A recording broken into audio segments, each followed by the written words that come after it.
Welcome to Classic Game Room, where I'm going to annoy a lot of you watching because not only are you going to want to buy this game after the review, but you'll also need a Japanese Sega Dreamcast. So get your wallet ready, it's Dynamite Deka 2. That's right, if you're looking for Dynamite Deka 2, prepare to import your Dreamcast unless you're looking for Dynamite Cop, the name that this game was released under in the West.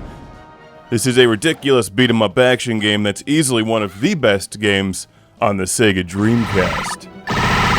Think Streets of Rage meets Dead Rising. I think that pretty much sums this game up, as you're playing an elite police force or something, saving a bunch of people trapped on a cruise ship, including the president's daughter, who has the worst haircut ever. Wait! Now what do we have here? Don't move! Ah! Oh, hair on the Dreamcast. You never win. But this game sure does. Originally an arcade game, it totally feels like it. Fast-paced beat-em-up action where you punch and kick enemies, occasionally going all pro wrestling on them, while also picking up things such as vacuum cleaners, arcade games, baskets of apples, and baguettes to use as weapons. It's nice to see that food can do more than just replenish your health. How about that tasty ham on a skewer? I'll bet you can stab people with that.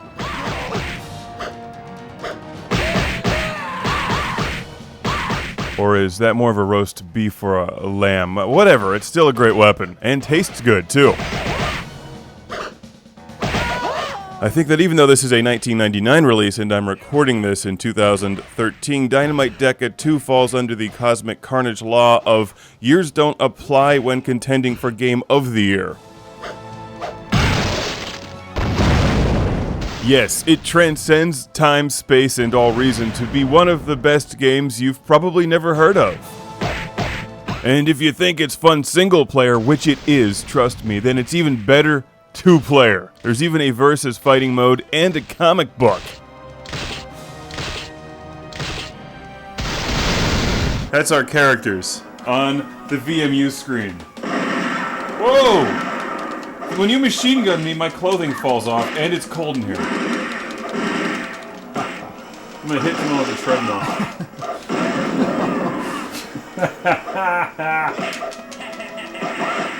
This RoboCop's gonna... As you can clearly see, two-player co-op is insanely fun. This is an absolute must-have game for your Sega Dreamcast collection. Just be careful what you say when you're playing it, because sometimes things can be taken out of context. Is that supposed to be a pirate, or...? I don't know, but if I get hit again, my pants are coming off. That's an umbrella! I'm stabbing people with an umbrella.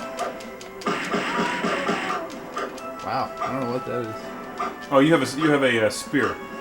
There's drugs over here. Look at the drugs. I'm here to help you. Come on, follow me. I love her hair. That's stylish. Can you think of any game off the top of your head better than this? No, No. I can't. This may be the best game ever made. If only there was a battle against a giant octopus. Whoa! Jeez. Oh, my pants just came off. In the game, not real life. Get back here. Throw it at him. There you go.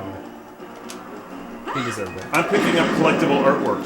I'm gonna punch this giant octopus in the face, and it's gonna like it. It's spewing ink on me.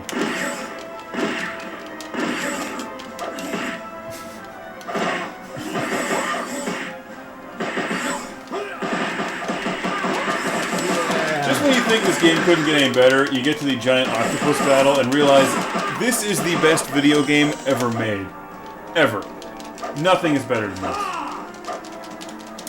Name one game better than this. There's none.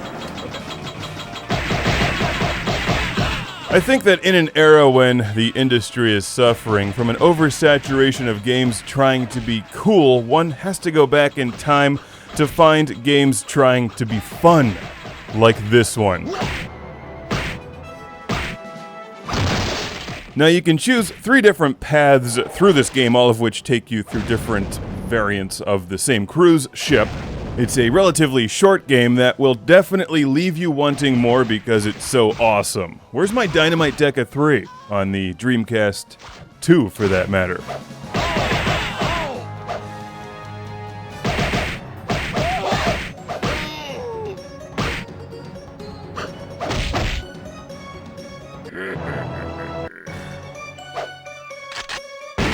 Let's take a look at the comic book, which I can't read, but I can look at the pretty pictures. I'm going to give a big Classic Game Room shout out and thank you to my friend Alexander from Duisburg, Germany.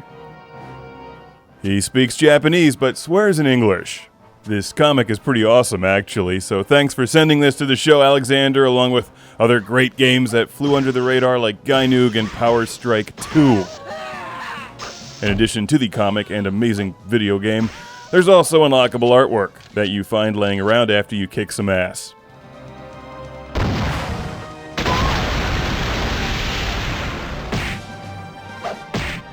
A Game of the Year contender for 2013 and every year following.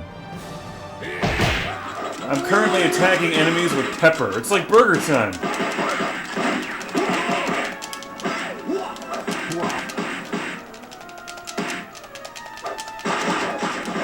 My favorite kind of pirate is the hush puppies at Long John Silver's. I'm right there with you. Those are awesome. I don't need a meal. All I want is hush puppies.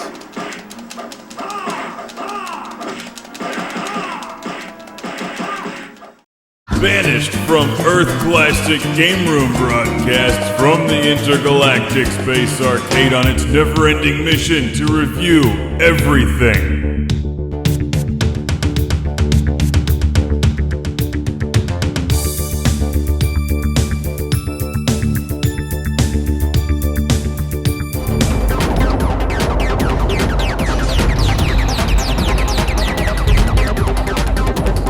Welcome to Classic Game Room, where I'm bringing you the review of one of the greatest releases of 2013. This is Sturmwind on the Sega Dreamcast, and I'm not just saying that because I love the Dreamcast. This game is amazing. Enjoy.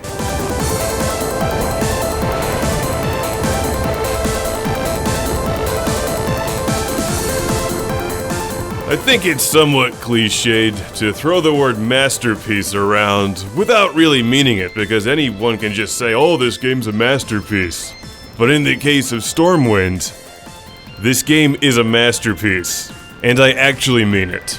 From Duranik and Red Spot Games comes one of the greatest spaceship shooters that I've ever played, released on one of my favorite game consoles. In 2013, wasn't the Dreamcast supposed to be dead more than a decade ago? Well, it's not. I think some new overpriced game consoles with motion sensor bars can line up and have their own ass handed to them by Sturmwind. Apparently, when they're broken down, obsolete, and collecting dust, the Sega Dreamcast will still be getting some of the best releases ever created. Which is why so many of us continue to love and support the Dreamcast, and they're really cheap. Now, obviously, I like this game, but what makes it so good? The short answer is everything.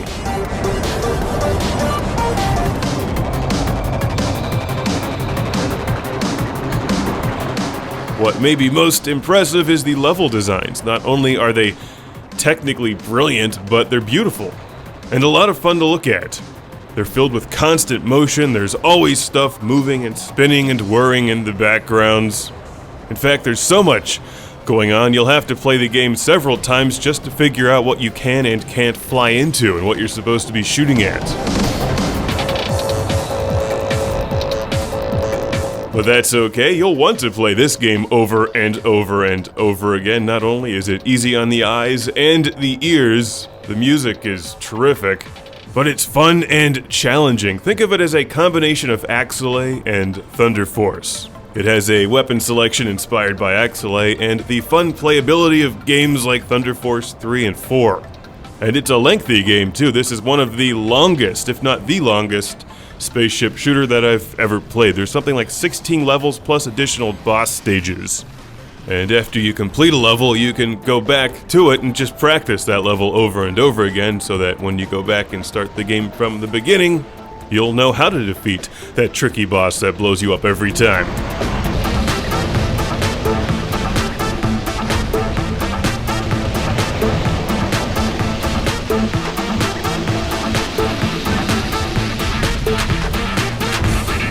You have 3 weapon types, as you can probably tell, and the power-ups that float towards you can be juggled to match whatever weapon it is that you'd like to increase the strength of. And like Axelay, when you take a hit, you lose the weapon that you're using at that time.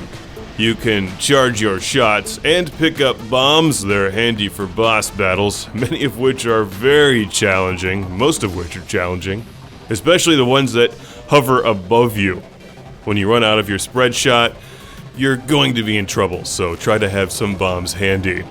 And practice those levels.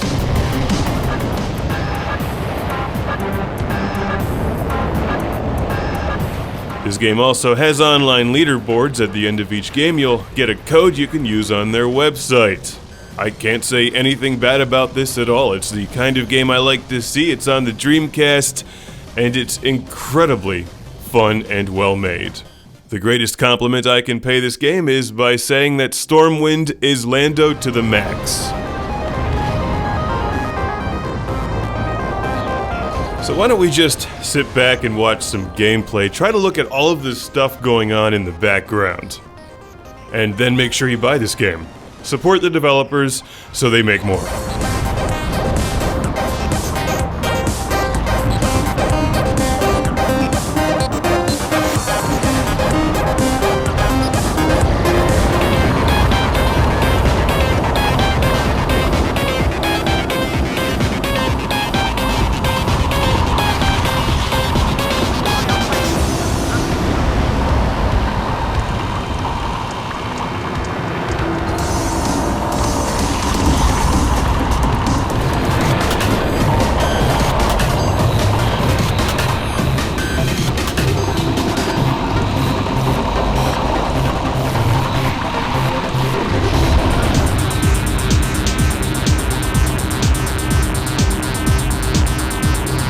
Alright, what else can I tell you? The right trigger on the Dreamcast controller switches weapons. The left trigger will switch what direction you're firing.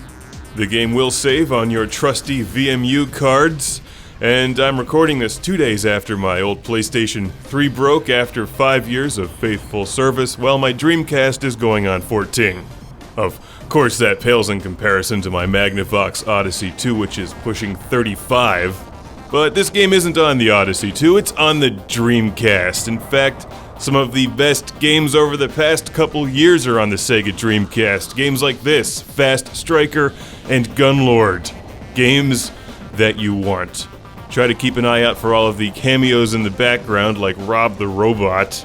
I just beat the game on easy the other day, and well, it gets a lot harder on the next difficulty setting, I'll tell you that. It's Sturmwind. Long live the Dreamcast.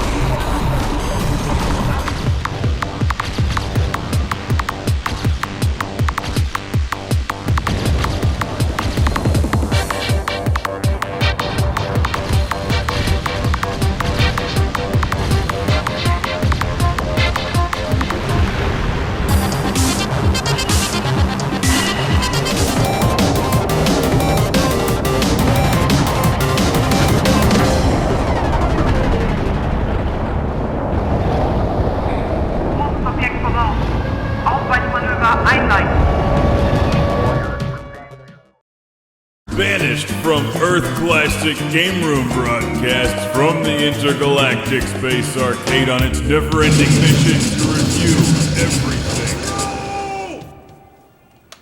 Thank you for rescuing me. Shut up!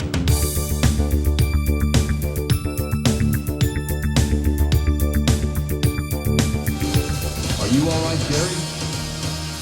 Yeah, I'm hanging on. Welcome to a very exciting week at Classic Game Room. It's Sega Dreamcast week, and what better way to kick this off than by reviewing one of Sega's best games? It's The House of the Dead 2 on the Sega Dreamcast. It's been a while, hasn't it? My friends from the AMS. It's me, Goldman. Hi, Goldman. We're meeting G over there. We're meeting G over there. Over there. It's one of Sega's most beloved arcade games, the wildly outrageous and incredibly fun The House of the Dead 2, released in 1999 to the arcades and the mighty Sega Dreamcast. The House of the Dead 2 is a light gun shooter on rails video game where you blast zombies using a plastic pistol that shoots zombies. The game is known for its incredible writing and dialogue, as well as extremely challenging action and intense gameplay. The House of the Dead 2 is a difficult game. It was originally designed to eat your quarters.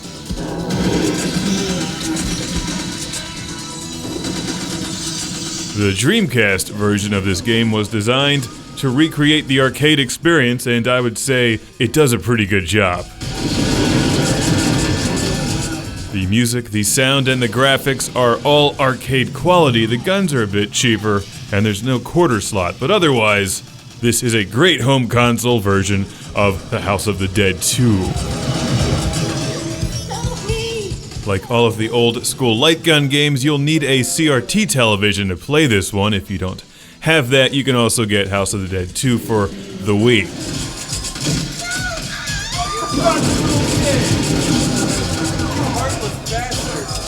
There's no question this game is best enjoyed two-player with a friend. Just plug in two Sega Dreamcast light guns and you're good to go. As long as your friend isn't Brandon, who shoots all of the innocent civilians.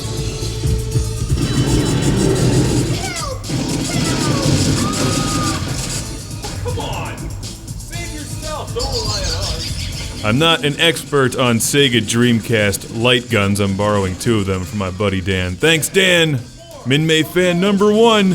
The Mad Catz one sucks. To be perfectly honest, I don't actually like this at all. This trigger just cuts right into your fingers. Feels cheap. I like the lights though. That's kind of neat. You see that? We're meeting It's like laser tag. The Interact light gun is much better. It's convenient that you can put both of these on full auto, but why use one gun by yourself when you have two? No! What? Play House of the Dead the right way.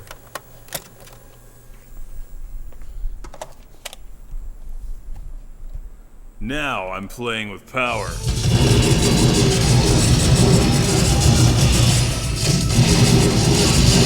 Woo! Dogs of the AMS. Dogs! Time they made a move. It is time. Very convincing acting on his part. Not so much. No! Help me! Thing off the Gary, card. let's hurry. What?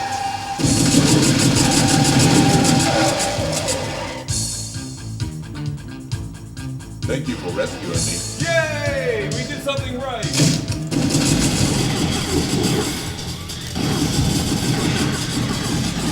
Yes! Oh, there's more!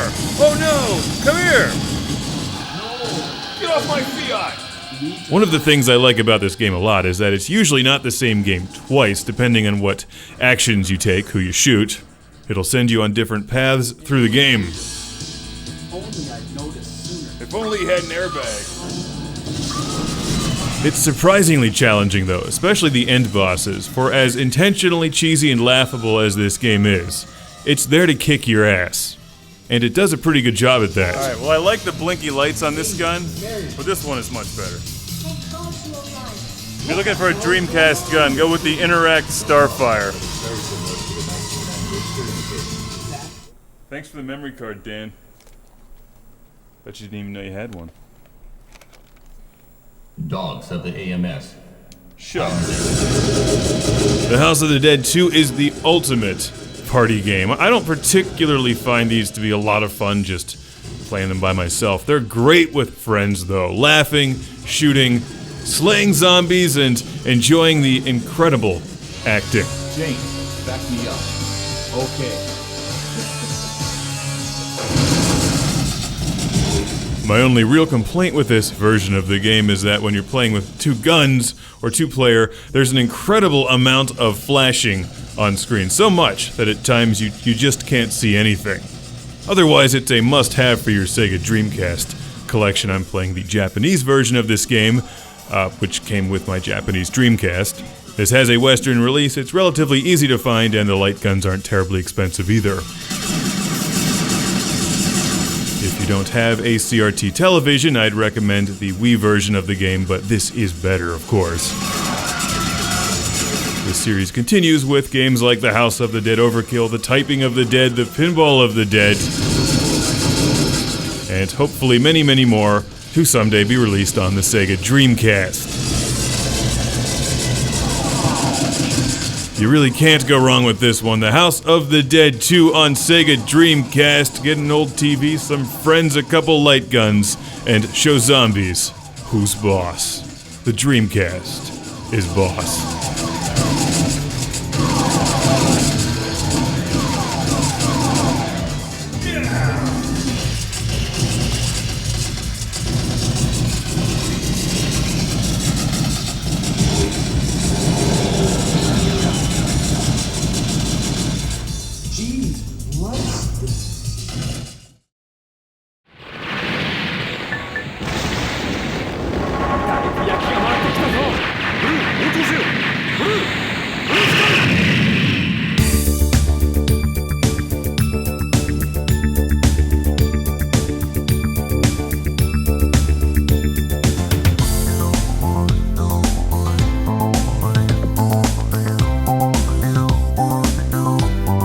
Welcome to Classic Game Room for the review of Macross M3 on the Sega Dreamcast. And before I get started, thank you for the many, many, many kind comments regarding the changes in the show moving forward. I really appreciate it. Now, let's have some fun with robots that transform into jets and hot alien babes.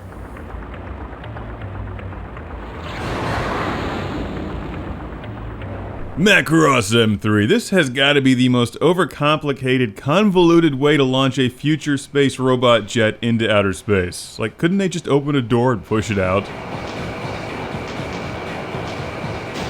Now, we're gonna have a 12-step process to launch this thing. Why? Because it looks really cool.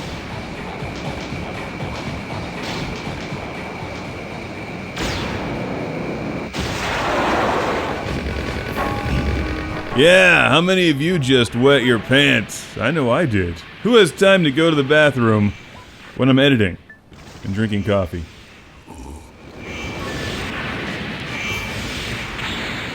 Released in 2001 for the Japanese Sega Dreamcast, this is a Japanese exclusive, of course. Macross M3 follows a story with Max and Miria, and it's all in Japanese, so I have no idea what the hell's going on, but I gotta be honest, this game looks cooler than it is. It's on the Dreamcast, and that's great. It's Macross, and that's great. It looks cool, and that's great, but the controls suck. And well, that's not so great. Even if the opening cutscenes kick ass. I've seen this one on eBay for a few years. It's really not that expensive. I bought it for my birthday. Figured I'd treat myself to some more Macross, and while I've enjoyed it, it's not spectacular.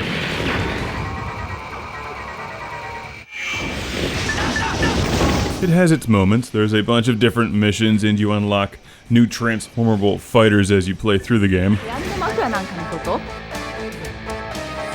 You've got air missions and ground ones, but the air combat is so bland, and you end up doing the exact same thing over and over again. You fly away from the enemies, transform, lock onto a few of them, launch missiles, transform back into a jet, fly away, transform back into a robot, shoot missiles, transform back into a jet, fly away.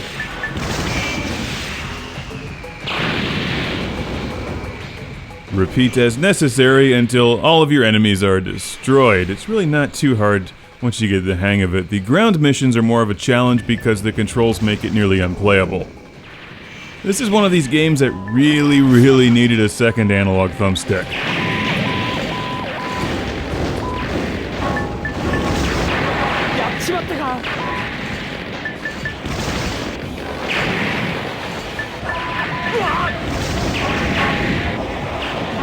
You just can't control your Valkyrie in a common sense kind of way. Before each mission, you choose your transforming robot Death Jet and pick a pilot, Max Miria, and I guess that's their Macross daughter, so what, not Dana? How'd she end up with blonde hair out of those two? Here's one of these canyon missions where you blast your way through enemy defenses as quickly as possible, while there's really not much of a language barrier preventing those of us who don't speak or read Japanese from playing the game. It was a bit unclear as to what I was actually supposed to do. According to an internet walkthrough, in order to really win the game, you have to get through it quickly.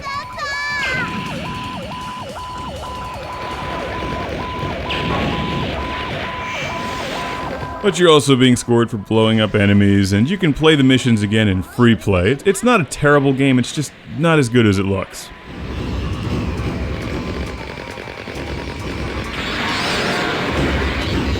You can find this one out there, regular or special edition. I got the special edition, which looks pretty nice, and I have a nice collectible card of Miria.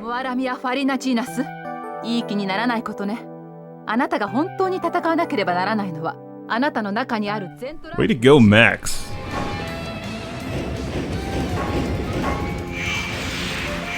As you play through each mission, these action points in the bottom left build up, and you can unleash them as a machine gun frenzy or super missile attack.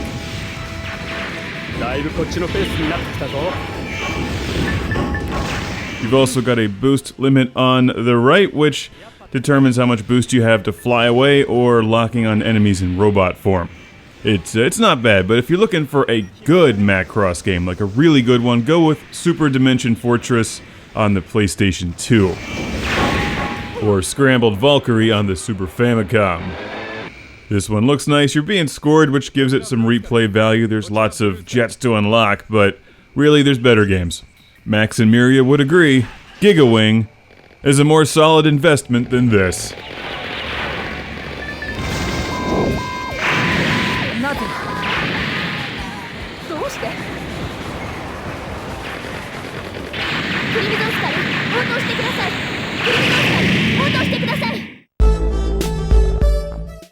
Banished from Earth Classic Game Room broadcasts from the Intergalactic Space Arcade on its never-ending mission to review everything.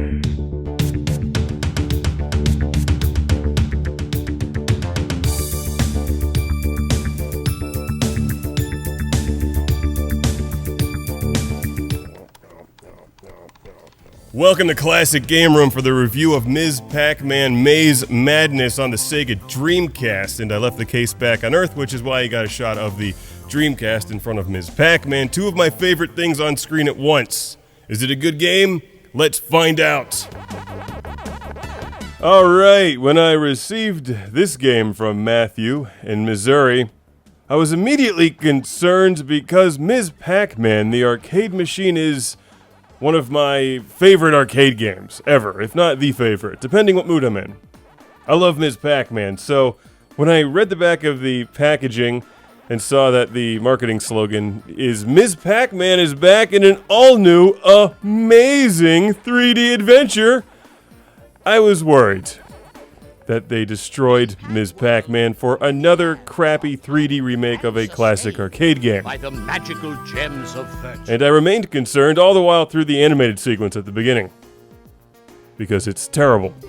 You can travel to the Four Wonders. Yeah, my initial thought was I would rather play a Barbie Robotron 2084 crossover than this garbage. Which actually sounds pretty cool. But wait, people and cats listening. Ms. Pac-Man Maze Madness on the Sega Dreamcast is actually pretty good. Don't judge a book by its cover, unless it has Fabio on it, because his pecs are awesome. I didn't just record that, did I? I'll make sure to delete it later.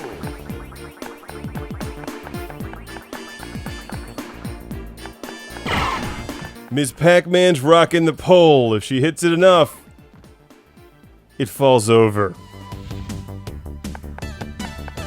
Look, this game kind of has flamethrowers. This is a clever take on the classic Ms. Pac-Man maze-based arcade gameplay and a puzzle game, so it's kind of like Ms. Pac-Man meets God of War. I would imagine that nobody else in history has ever made that comparison. But I like the gameplay style here. Well, I don't really care for the visuals and the whole late 90s, early 2000 3D thing they have going on. Here, it plays really well. It's a neat combination of Ms. Pac-Man and a puzzle game. Your objective is to collect stars to unlock new levels and stuff. And eventually save Pac-Land from whatever horror is about to consume it. You collect stars in a variety of ways by gobbling dots, collecting all of the fruit hidden throughout the levels, or, well, in addition to pretzels, which are not fruit, as I've recently just discovered. Did you know that? They're not fruit? Who knew? You can also earn stars by getting a good score or getting through levels quickly. And as you might imagine, the levels get pretty tough as you keep playing the game, so this gives you something to shoot for. Well, I'm certainly not going to tell you this game is better than the original. It is a very cool Sega Dreamcast release. There's 4 magical worlds and over 180 mazes, which turn into harder puzzles as you keep playing. I actually prefer the maze levels earlier in the game.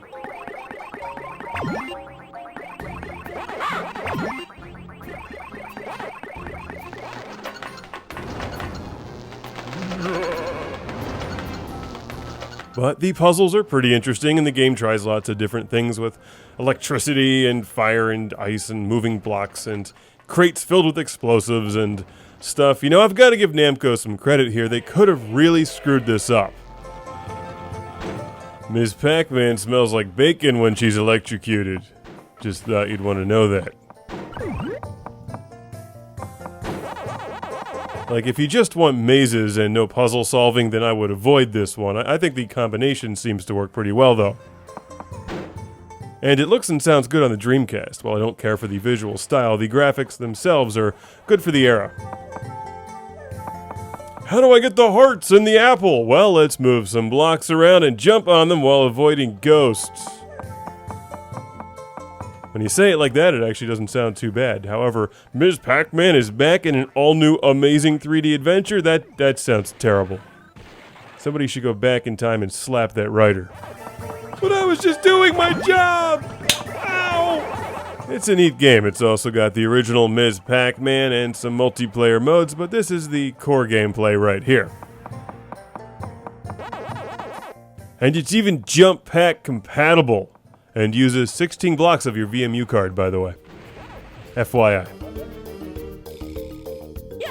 I've got a classic game room shout out and thank you to officially send to Matthew of Pacific, Missouri. Thank you, Matthew. Thank you for sending Ms. Pac-Man Maze Madness. Is it madness? Or does it make sense after you play it a few times? I'm gonna go with that one. Cool game, check it out for your Dreamcast. You do own a Dreamcast, don't you? It's required by law if you're watching this show, you realize. Sell off that Super Nintendo, buy a Dreamcast. I had to go there.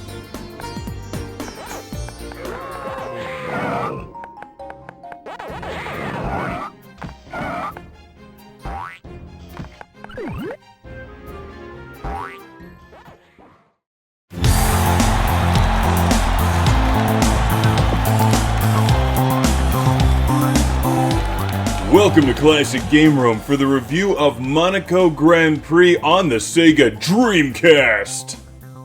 Woo! Drivers, start your Sega Dreamcast. It's Monaco Grand Prix from Ubisoft, released in 1999. Driving games aren't the first thing that comes to mind when I talk about the Dreamcast, but there's a number of good ones on Sega's ill-fated game system like Ferrari F355 Challenge, Test Drive Le Mans, Hydro Thunder, Tokyo Extreme Racer, Daytona USA, and a bunch of other forgettable ones like this. Hurry up! Hurry up! Checkpoint! Monaco Grand Prix, one of the Ubisoft trilogy of racing games. In fact, if we look inside the Dreamcast case, you can see that if you buy 2, you get 1 free. And I'll tell you right now which 2 you want to buy. Not the Suzuki one, that's terrible. Speed Devils is okay, but Monaco Grand Prix is definitely the best of the bunch. The fastest way between point A and B is cheating. This one may seem a bit generic by today's standards, but it's actually got a lot of content. Just look at the track selection, there's loads of courses in here. Numerous camera angles, including a cockpit view, and it plays fairly well too. Just don't confuse it with Super Monaco GP on the Sega Genesis. This is just Monaco Grand Prix on the Dreamcast. Why does no one ever talk about this? Probably because it doesn't have a lot of personality. Checkpoint. It's hard to put a finger on what's missing in this game. It's not bad at all. Checkpoint. As you can see, it looks pretty good, and it runs quite well. It's just lacking something. If I had to guess, I would say this one is lacking some character. Character that you'll definitely find in games like Tokyo Extreme Racer, F355, and Daytona USA. This one just feels like a fairly generic F1 game. That being said, it's not bad. If you like late 90s, early 2000s racing games, and you can find this one for less than $5, which you should have no problem doing, it's worth playing. I've had a good time with it. It looks good on the CRT and through the FrameMeister. And this one also works with the Dreamcast wheel, and it's VGA compatible.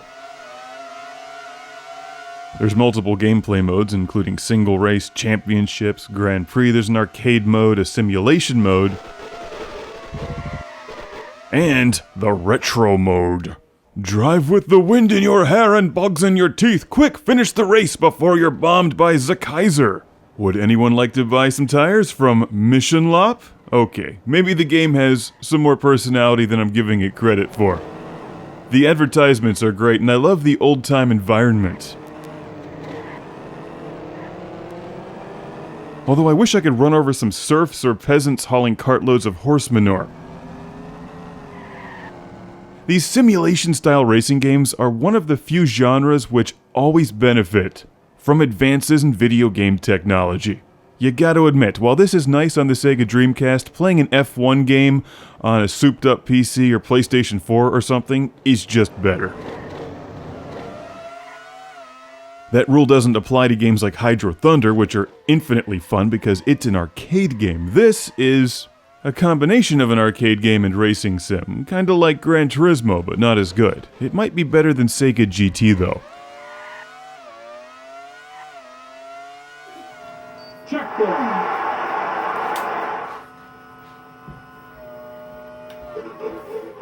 But here's the thing, Monaco Grand Prix shows how powerful the Dreamcast was for the time, because this blows away F1 games on the original PlayStation. They look like junk compared to this.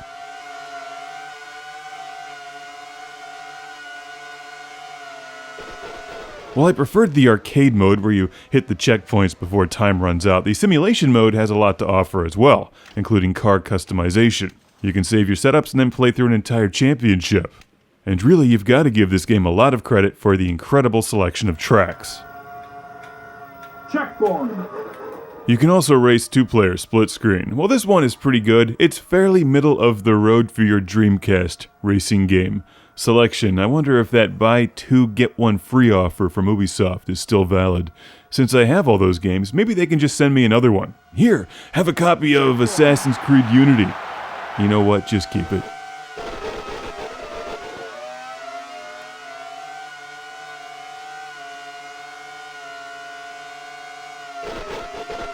And I've got a classic game room. Shout out and thank you going to Jason from Green Bay, Wisconsin. Thank you, Jason. Checkpoint. I like this game, and I do recommend it. If you're picking up a stack of Dreamcast racing games, don't pass this one up. Make sure that you buy Tokyo Extreme Racer 2 first. But if you have $3 left over, toss in a copy of Monaco Grand Prix as well.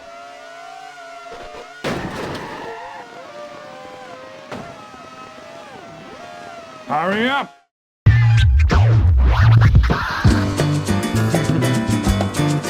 Pin, pin.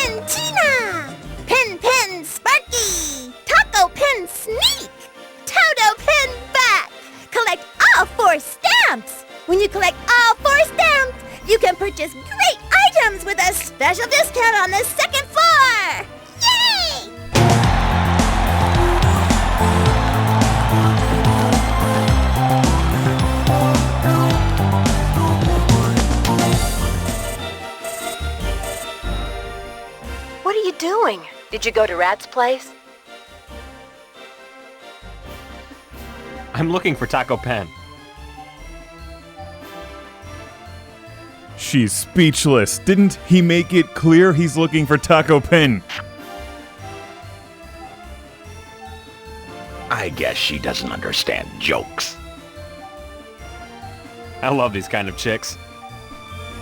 And I love these kind of cheesy games, except when the controls are screwed up. They were so close to making this a must-play game. Taco Pen, thanks for getting me. This game is like a super cheesy version of Dead Space mixed with Jurassic Park that has horrible dialogue that's so bad that it's good. This is Blue Stinger for the Sega Dreamcast, published by Activision. They just don't publish these anymore. Probably because they only sold 4 copies of this game.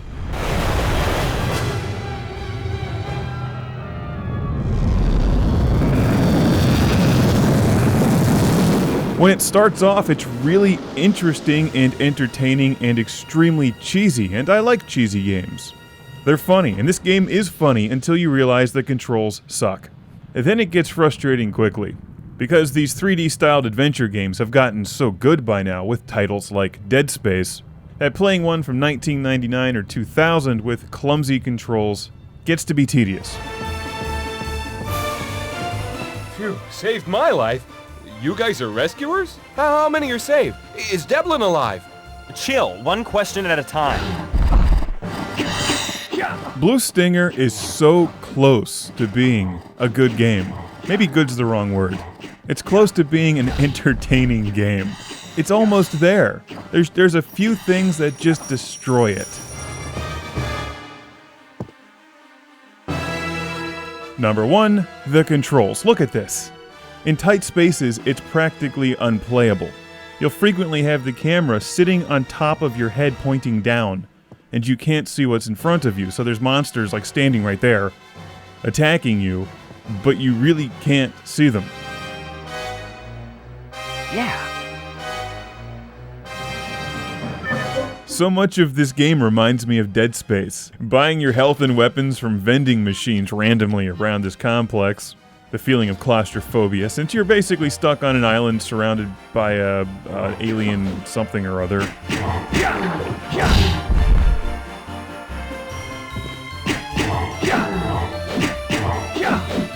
That music is kind of humorous and amusing for about the first 30 seconds. Okay, here's problem number 2 with this game. Why are all of the enemies carrying bags of pennies that scatter all over the floor each time you shoot them? You need the money to buy weapons and stuff, but you literally have to just run around the environment and collect all the money after each time you destroy an enemy. Seriously, that gets old fast. There's a lot of things in this game that get old fast. Like the music. After about 2 hours exploring the environment, trying to collect money and key cards, that music becomes painful.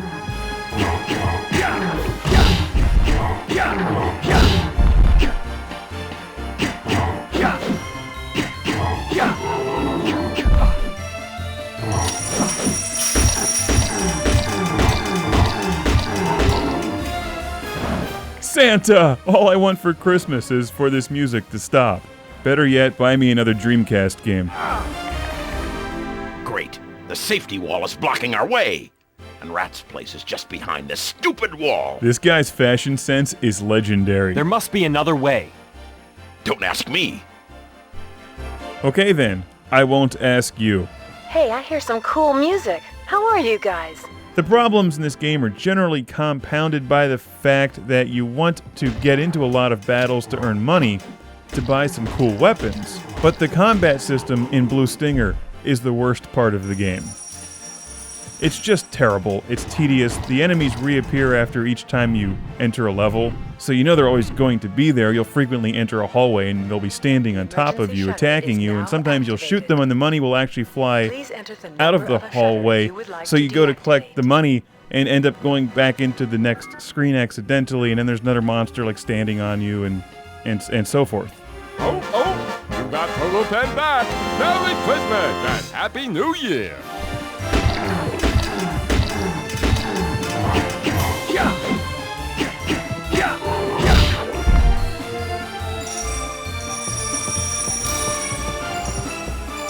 I did not get very far in the game. Not that I didn't find it entertaining, because the story is quite interesting. I would like to see where it goes, but I don't like the gameplay enough to find out.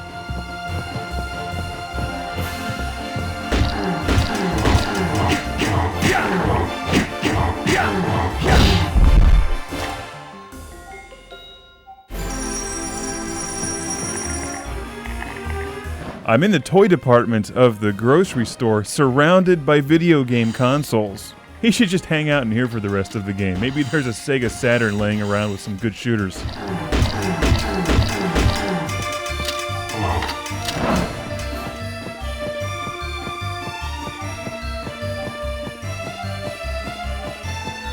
Here, I got your dachshund.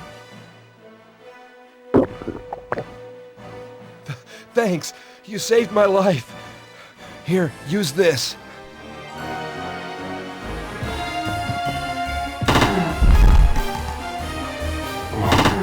You can switch characters in the game, and there are numerous weapons to purchase.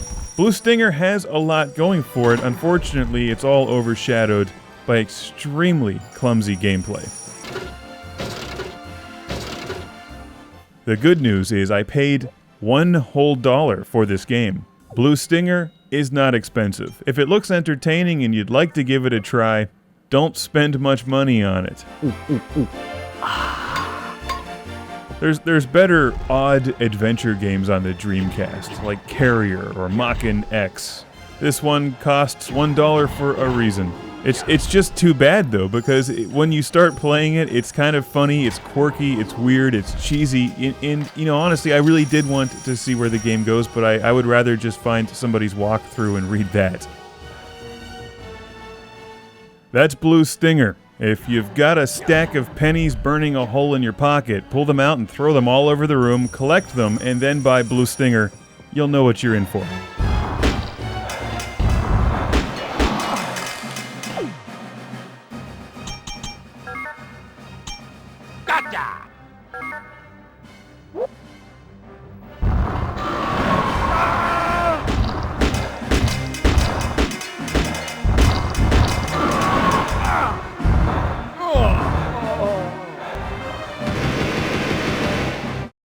Banished from Earth Classic Game Room broadcasts from the Intergalactic Space Arcade on its never-ending mission to review everything.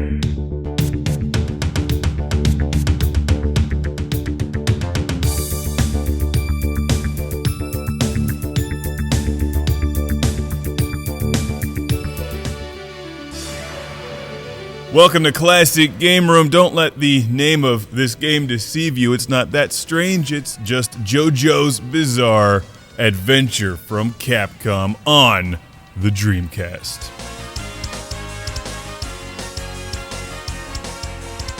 This is JoJo's Bizarre Adventure for the Sega Dreamcast, released in 1999. A fighting game that's kind of bizarre, but not really that out of line for Capcom in this period. It actually reminds me a lot of Marvel vs. Capcom 2, and that's a compliment.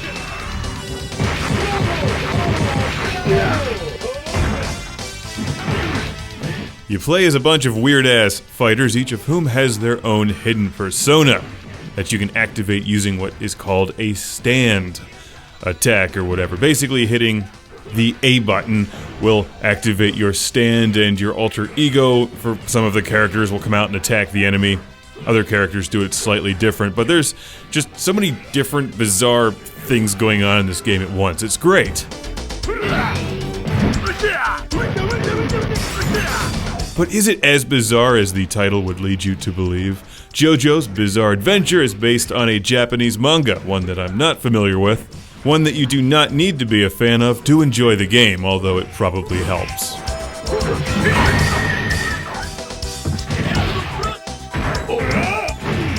Maybe it would help you understand what's going on, but to be fair, I don't really know what's going on in most fighting games. You're fighting. That's what's going on. I'm fighting for the Fist of Power from Dio. I'm fighting because it's Tuesday. I'm fighting because it's Sega Dreamcast week and it's awesome. Fight for your right to play Dreamcast. And this game kicks ass on the Dreamcast. Just look at it. In between each battle, you get cutscenes. There's a nice wide variety of characters to choose from, each of whom are totally different. And that's one of the great things about JoJo's Bizarre Adventure. No two fighters fight the same. The game doesn't play terribly well on the standard Dreamcast controller, so you may want to try one of the fighting sticks. It feels exactly like any of the other Capcom fighting games. Except it is at times slightly more bizarre. Here's a part where I'm fighting my way through water hands to hit this guy. I mean, that's not a normal everyday occurrence. If it is for you, you should contemplate laying off the drugs for a while. It's not a series I'm familiar with, but there does appear to be two different games on this disc, JoJo's Venture and JoJo's Bizarre Adventure, one of which seems like an earlier fighting game to me, but they're both more or less the same. You can play one player, or of course, two player versus a friend, the best way to enjoy these games.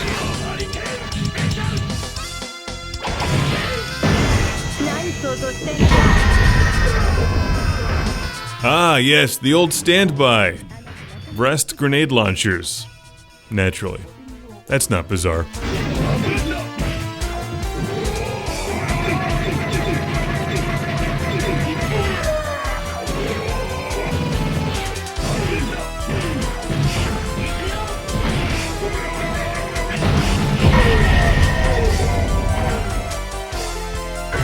See, I think this game has a bit of a Marvel vs. Capcom vibe to it. It's out of control, but at the same time it's still playable and relatively approachable, although some characters are way harder to play than others, like this girl.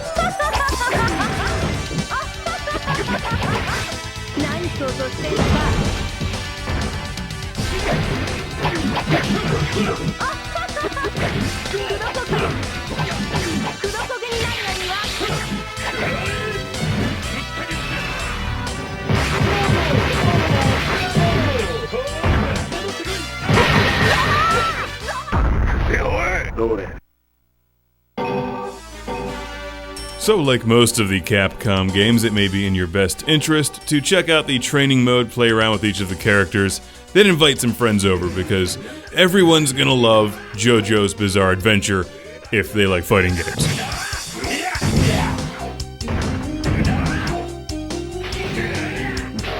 It looks great on the Sega Dreamcast, which of course does an amazing job with 2D games like this. All of the Capcom fighters I can think of look really good on the Dreamcast. The sound and music all work well for the game, and of course, you can save your high scores on the VMU card. My favorite part of the game is the whole stand concept. It really makes it stand out. No pun intended. After playing this, I've decided that I want a persona and a stand attack. I want some dude that jumps out of me that looks like a giant firebird and unleashes a flamethrower on enemies with a goofy catchphrase like, "How do you like your fried chicken now?" Or not.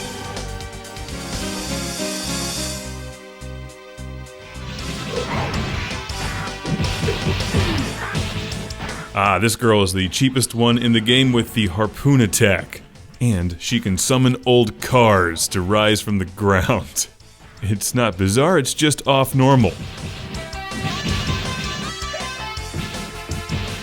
I have a classic game room shout out, and thank you to send to George from North Brunswick, New Jersey, for sending this to the show. Thank you, George.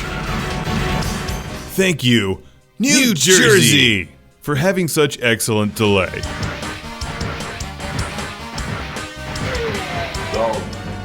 It's not a fighting game you hear that much about these days, but if you enjoy others on the Dreamcast like Street Fighter 3, Marvel vs. Capcom, SNK vs. Capcom, whatever it's called, Capcom vs. SNK, Capcom vs. Vectrex, I think you're gonna love this one. JoJo's Bizarre Adventure.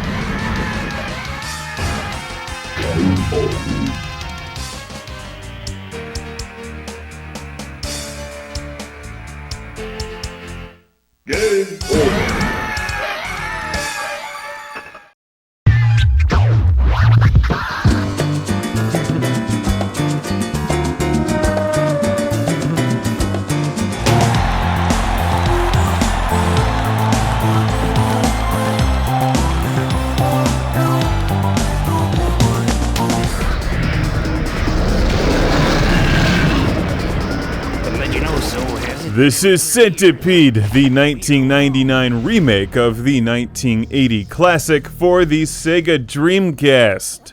One of the more interesting classic arcade remakes that I've ever played, and one that almost gets it right. It's close. For starters, this is a game that is not terribly popular, to put it mildly, and I don't think that you can go into it expecting it to be a remake of the classic Centipede, because it's not a remake. But when you're asked to save the world, you don't ask why.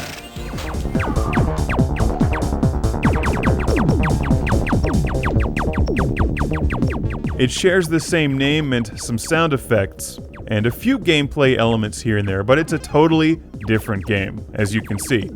And for the most part, for like 95% of the time that you're playing the game, after you get the hang of the controls, which are a bit tricky at first, Centipede plays really well and can be a lot of fun.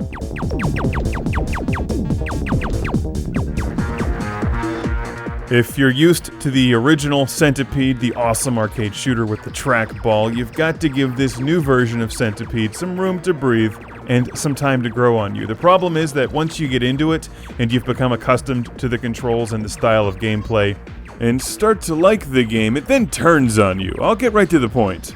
After playing through the first couple levels several times and really mastering the gameplay elements, I started to actually like this version of Centipede. Until I got to the first end boss.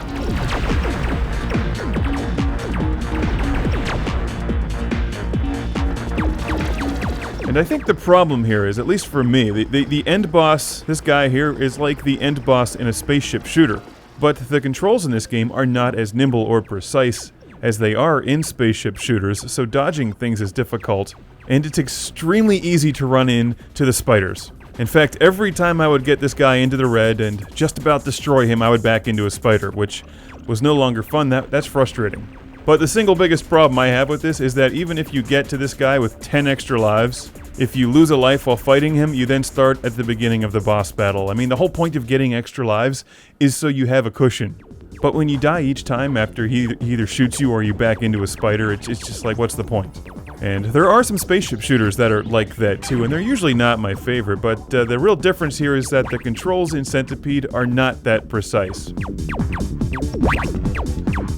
You move the guy around and rotate the screen with the thumbstick on the Dreamcast controller, which is an awkward thumbstick and extremely twitchy and touchy.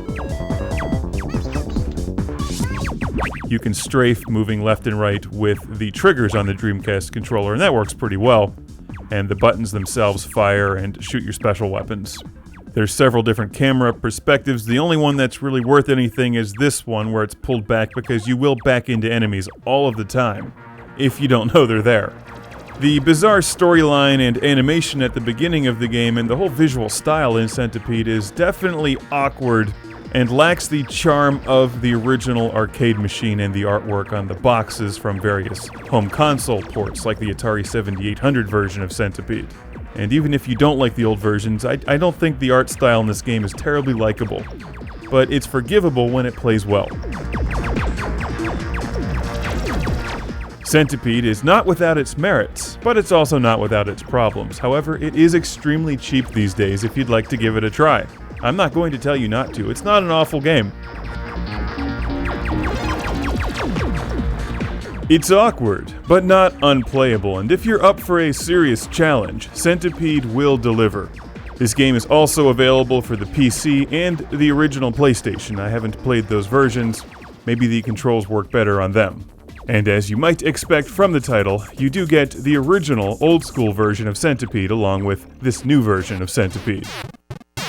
I think the game probably should have had a different title like Centipede Resurrection or something silly like that, but whatever, it's Centipede, it's super duper cheap, and if all you've heard is bad things about it, it's not that bad. It's not great, but it's not that bad either.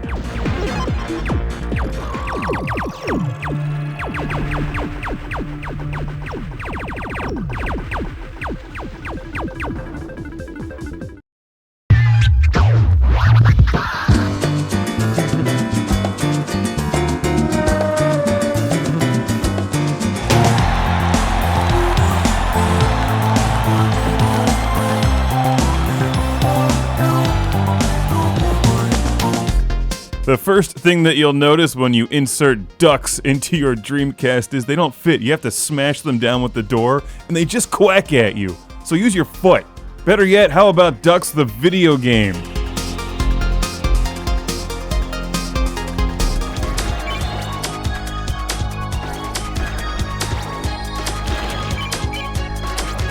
Anyone who says the Dreamcast is a dead console obviously hasn't been keeping up with the independent releases, and deserves a good pimp slap from the crop of excellent spaceship shooters to appear on the Dreamcast in recent years.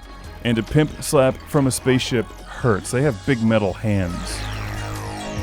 Ducks immediately greets you with some awesome music and reminds you, not so subtly, it's heavily inspired by R-Type, as well as many other slow lumbering spaceship shooters with a giant power-up ball thing on the front like Pulsar or Last Resort.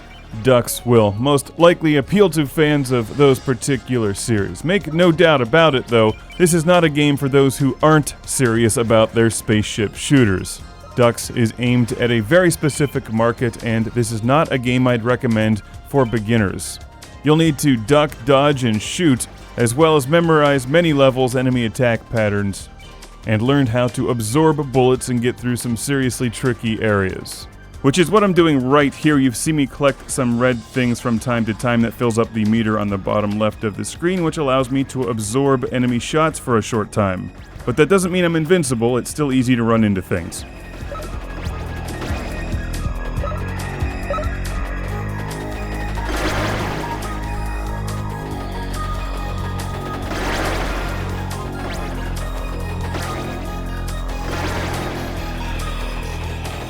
Ducks requires a great deal of patience, and like R-Type, you can shoot your power-up ball thing out in front of you and then reel it back in. And you can also move it behind your ship and destroy enemies that way, but then it's really easy to run into things. The first level here isn't too difficult once you get it all memorized. You pick up a shield at the end. The end boss for the first level is easy, but then things get really hard at level 2.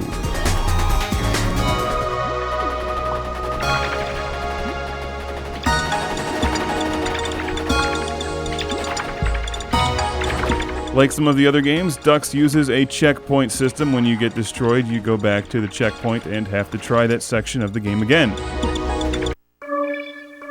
That was the little star that I picked up, and it goes without saying that the music in this game is awesome. Spaceship shooters are typically known for good music, but unlike most games in the genre, Ducks gives you a lot of lives and actually makes you play through the continues before the game ends. So in some respects, it's quite forgiving that way. So if you're like Mr. or Mrs. Master Spaceship Shooter who needs a game with 3 lives or you lose, that's not Ducks. This is all about a long adventurous play and some awesome music to enjoy while you're blowing up mindless enemies. But it's not just dodging enemies, shooting things for points and collecting power-ups. Learning to use that bullet absorption system is key to survival. Ducks is a hard game, and there's no easy setting, but you can set the visibility to perfect, which does ease you into the gameplay, because not only is it challenging to begin with, but at first it's hard to tell what's a bad guy, a shot, a thing you're supposed to collect, or something that you could run into. This is level 2, and perfect mode removes a lot of the background detail, allowing you to see what's going on and more easily memorize the levels and get into the gameplay. But it definitely removes some of the experience because the visuals in Ducks are really nice. And yet another example of the kinds of games that excel on the Dreamcast.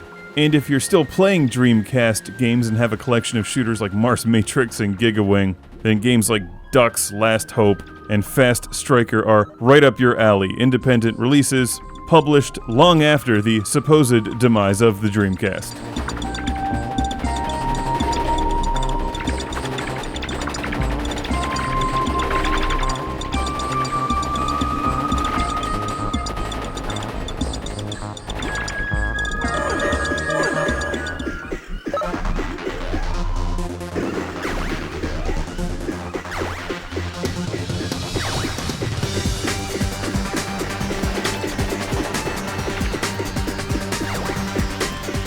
While Ducks is nothing that we haven't seen 1,000 times before, it does it well, and it does it on the Sega Dreamcast. It's from hughcast.net. You can find it from their website as well as playasia.com and eBay.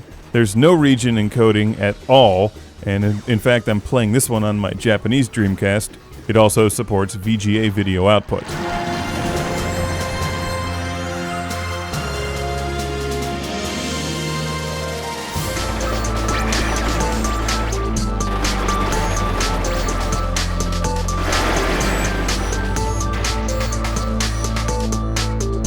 After you play through all of your games with continues, you can then enter your initials and it will save your high score.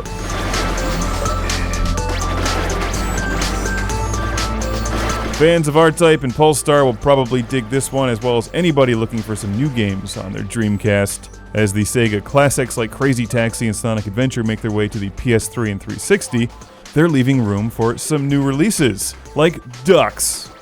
Move over, Sonic the Hedgehog.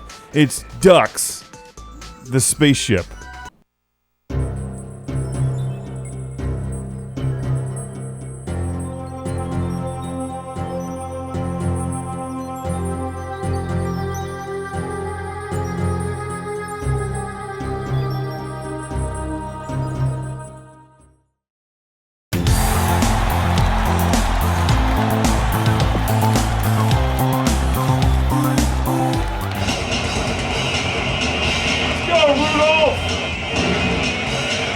Welcome to a very special Classic Game Room, because today I bring you the review of Zusar Vasar, a game where you drive robot animals hauling future death chariots on the Sega Dreamcast.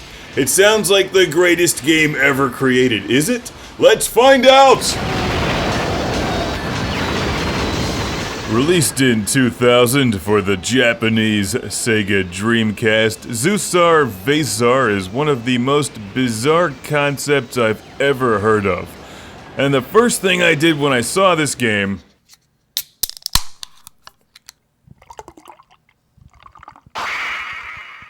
That sounded good over the headphones. How's it sound to you?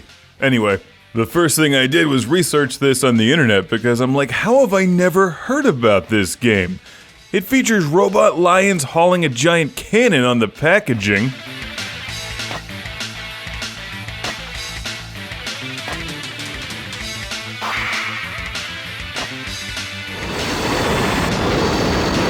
Like, this is exactly the kind of weird-ass game that I like, especially when it's on the Sega Dreamcast, but do you know what Zusar Vasar's biggest problem is?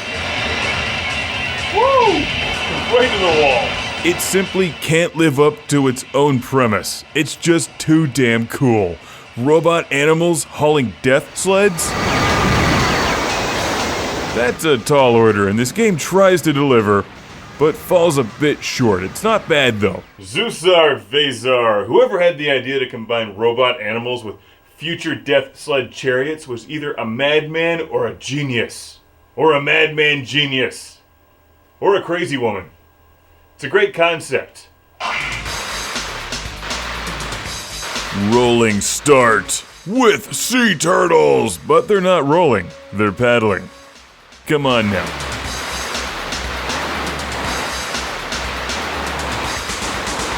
There's two major modes of gameplay, the battle mode and the racing mode. The battle mode, which you saw earlier with the homing missiles and the machine guns, is just way too frantic to make any sense of whatsoever.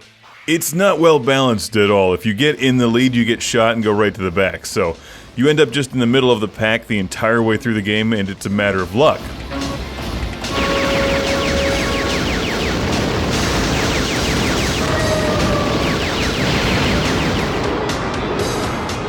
Now there's also a weaponless championship mode, and you'll never hear me say racing is better without the guns, but in this case it is.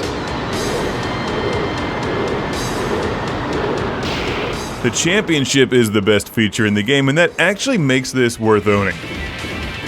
For the simple oddity of it, combined with average Sega Dreamcast era racing gameplay.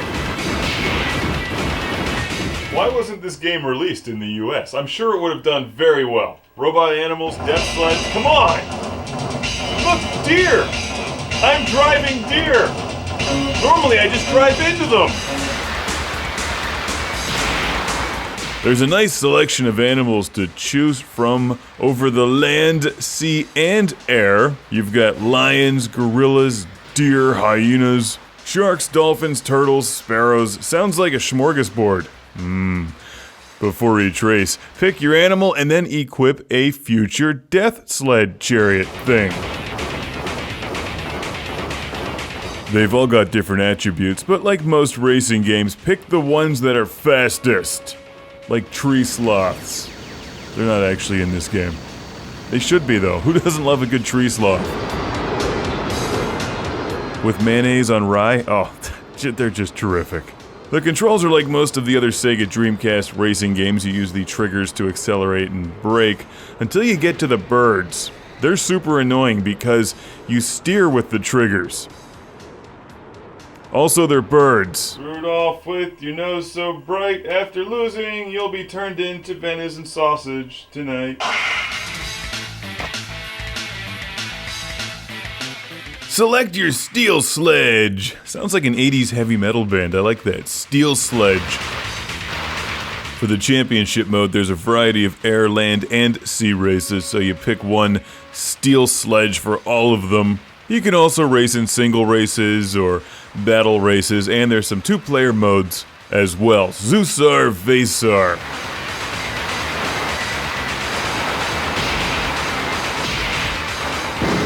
Is a Japanese import, so you'll need a Japanese Dreamcast or a way to play Japanese Dreamcast games. It's not terribly expensive, but not one of the really cheap ones either. They're so close with this one. Maybe there'll be a sequel someday on the 32X.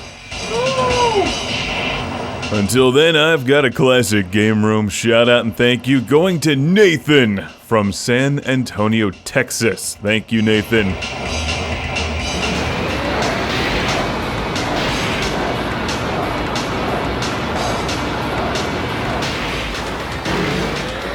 If you like driving games on the Dreamcast, like Hydro Thunder or Episode 1 Pod Racer, check this one out if you have a way to play Japanese games. It has its moments, and the weirdness and oddity of it all makes it worth owning. Zusar Vasar.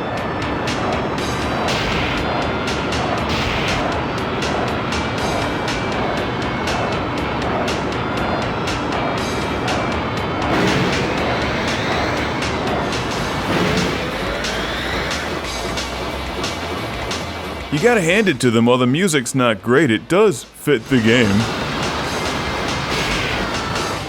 And for whatever reason, every time I play Zusar Vasar, I get hungry. Hungry for more Dreamcast racing games. Thanks again, Nathan. This one is highly recommended if you're into weird things like this.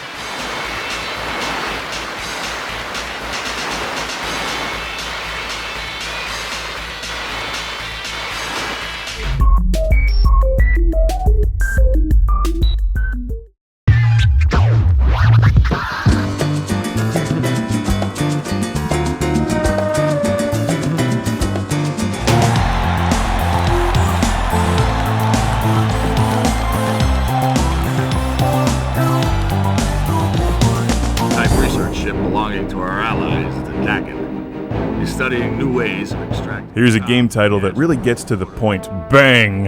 Gunship Elite. With an exclamation point after bang, so it's not bang, it's bang! This is a game that primarily suffers because of the Dreamcast controller rather than the game itself. I would have probably been more forgiving if I reviewed this in 2000, but these days it's impossible to even contemplate a flight game without dual analog controls because you need to bank and roll and fly up and down, left and right. And the problem with Bang Gunship Elite is that you cannot roll with the analog thumbstick on the Dreamcast controller. You fly around with the analog stick, but you roll with the D-pad, which happens to be on the same side of the controller as the analog stick, so you basically would need 3 hands to play this game properly.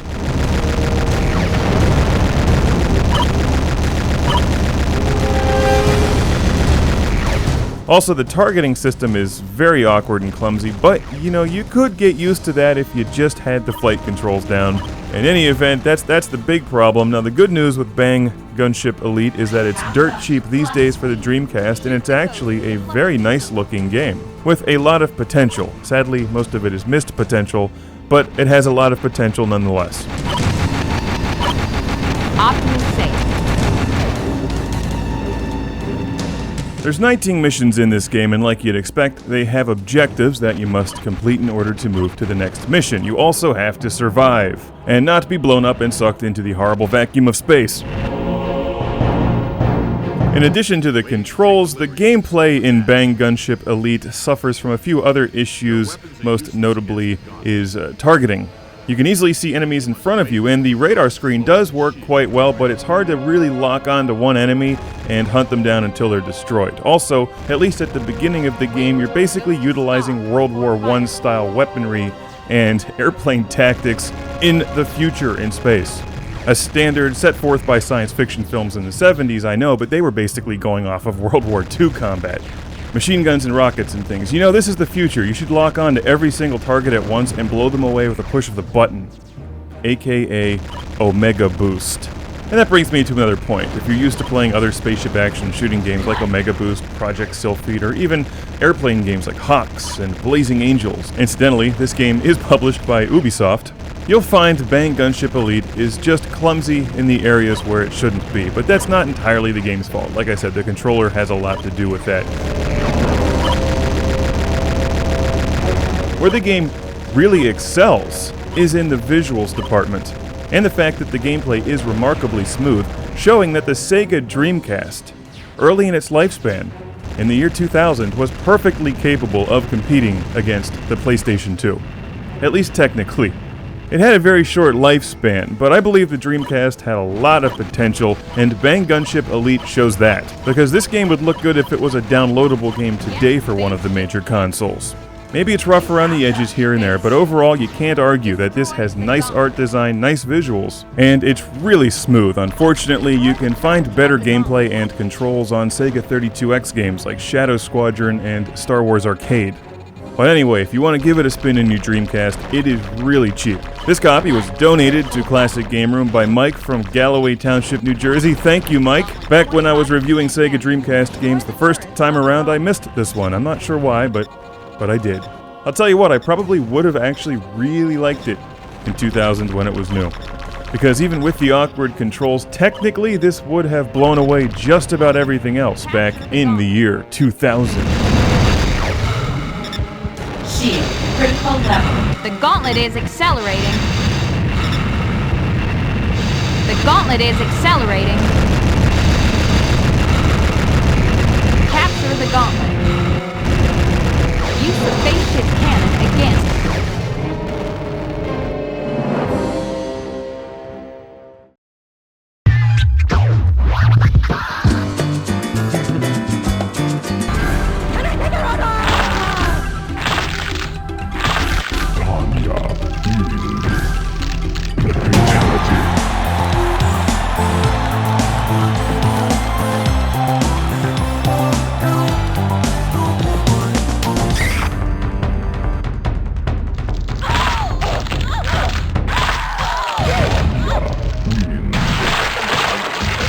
Fatality.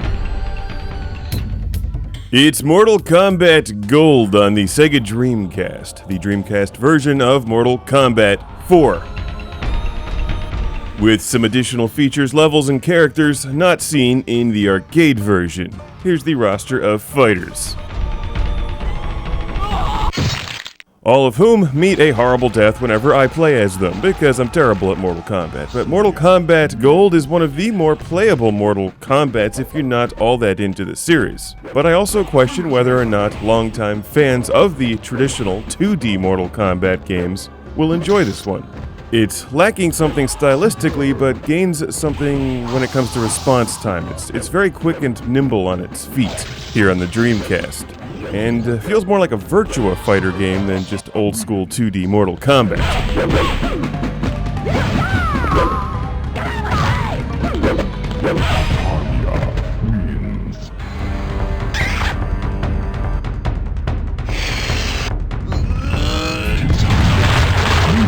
But you can't do that in Virtua Fighter. The fatalities are hilarious. And with numerous cheat codes available for Mortal Kombat Gold, they're easier than ever to pull off with just one button. Unlike Mortal Kombat 2, for instance, you can get by in Mortal Kombat Gold without having mastered all of the character moves. Jumping and moving around the screen is far easier than it is in previous versions, and far more effective. But obviously, learning the character moves and how to really play the game helps. Mortal Kombat Gold has a training mode so that you can practice those moves, an endurance mode of gameplay, and obviously two-player gameplay. Locally, no online with this one. It's not a bad release on the Dreamcast. There are extremely quick loading times, but it's not one of the more attractive games. Certainly not when compared to Virtua Fighter 3 or Soul Calibur.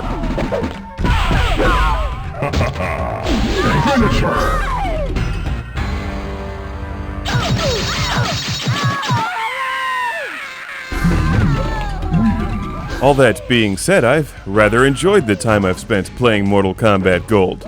I tend to gravitate towards games where I can jump around the screen easier, and this one is just simply more playable than previous versions of Mortal Kombat if you don't really know what you're doing. I get the sense it's not a fan favorite. And judging by the price that you can find these games used, there's a lot of them out there and nobody wants them. Compared to Street Fighter Alpha 3, which commands $20. I bought my Mortal Kombat Gold for $5. But that Ducati motorcycle game was $1, so it's 5 times better than that. No, actually it's a lot better than that. If you enjoyed the Mortal Kombat vs. DC Universe release, which I really enjoyed, you might like this one. Because it's a more fluid style based on the traditional Mortal Kombat gameplay, but not exactly traditional Mortal Kombat.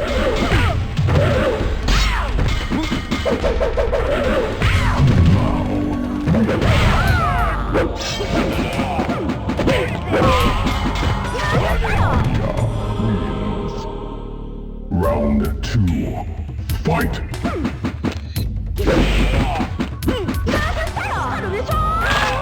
If you've spent any time with a Sega Dreamcast hooked up to a good stereo, you'll know what excellent sound this thing puts out, and Mortal Kombat Gold gets top marks in the audio department. Excellent music, and as you would expect, good use of the subwoofer during combat.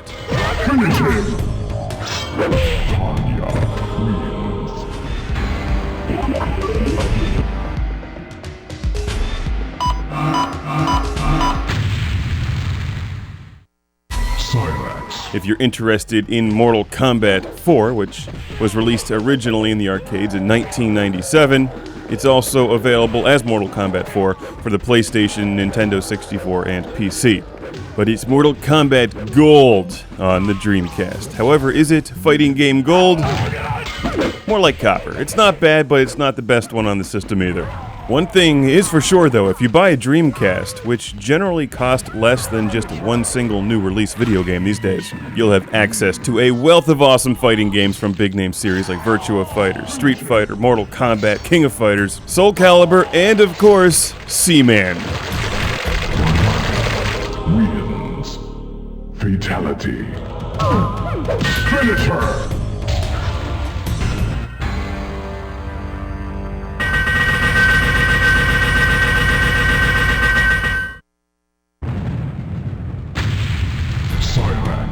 Wins. Fatality.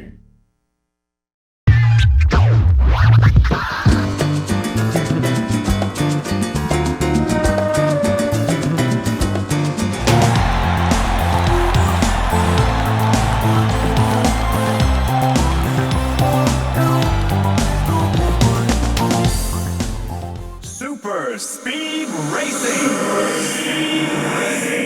Whoa, that's trippy. This is an officially licensed product of Kart, which I think went bankrupt or something. It's Super Speed Racing for the Sega Dreamcast, released in 1999. I hope this game is Y2K compliant. This came with my eBay purchase of a Japanese Sega Dreamcast. And as it turns out, this is known as Flag to Flag in the West.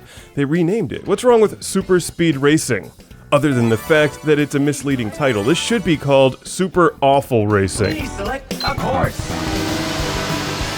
I was pretty psyched when I found this game because I usually like Sega racing games, especially on the Dreamcast. Games like Sega Rally 2 and Sega GT are awesome, and there's other ones like Tokyo Extreme Racer 1 and 2. This is one to avoid at all costs. Even Bobby Rahal and his mustache of power can't save this game. Although he tries, damn, that's a fine mustache.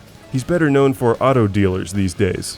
While it's not a bad-looking game for an early Dreamcast release, it plays terribly and has awful controls. Awful. Awful! When you're going fast, you can't steer at all, and grass will slow your car down to a crawl. Oh my god, that rhymed. I knew there was a rapper hiding inside of me. Somewhere. There's no feeling whatsoever in this game. You literally cannot tell what you're doing with this car. It doesn't even work with the Dreamcast Rumble Pack, or the Puro Puro Pack as it's known in Japan. Also, the Dreamcast controller adds insult to injury and is extremely touchy, which makes controlling the car additionally irritating and generally adds to the awfulness of this already awful game.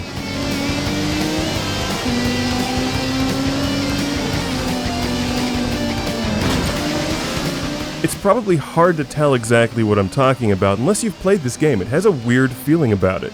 And the steering thing is a major problem on the oval tracks. It's not that bad on the road courses, but this game still is pretty awful. Start the motors. Fire it up, and we're ready to go. However, to the game's credit, the track selection is excellent. There's a large number of courses in the game, ovals, road courses. We've got Long Beach, Laguna Seca is in here, and the road courses like this one aren't too bad, actually. Once you get a feel for the game's controls, they're drivable, but the oval courses ruin it completely. And it's all because of the controls. They're just not that good. It may play better with a wheel. I don't have a wheel for my Dreamcast, but this is not one to play with the standard Dreamcast controller and expect a wonderful experience.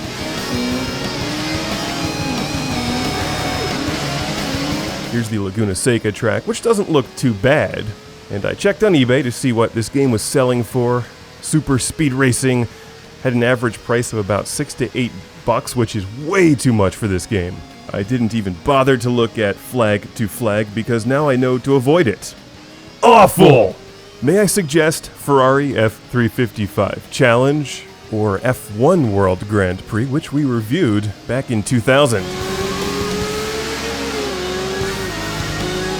So there you go, for all of those who complain that I like every game, a game I don't like. I usually try to find something in a game that I like, or at least something that somebody else will like, but if it's in here, I just don't get it, especially when you have better options available. Super Speed Racing is one to avoid, and don't let somebody try to sell you flag to flag either. Now you know, and knowing is, well, you know the rest.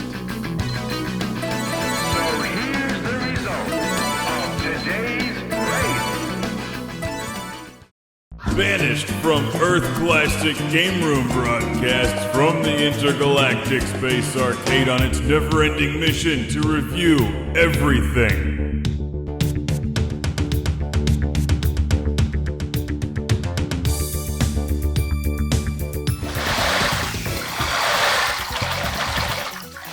Stay calm and catch it carefully. Oh, he got a big one.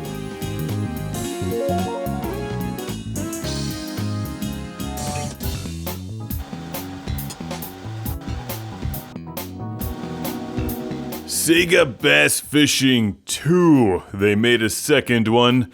Released in 2001, it's more fishing on your Sega Dreamcast. It's coming near. Don't let it go. Which of course is better than real fishing, because fishing is boring, and eventually you can turn it off and play Gigawing.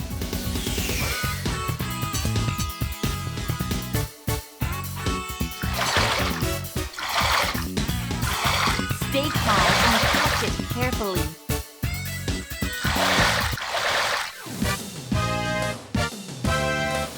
Crappy. Crappy? I think she's looking pretty good in those Daisy Dukes with that sun visor. On the Dreamcast. I don't want to go fishing, I just want to jam out to this music. It's great.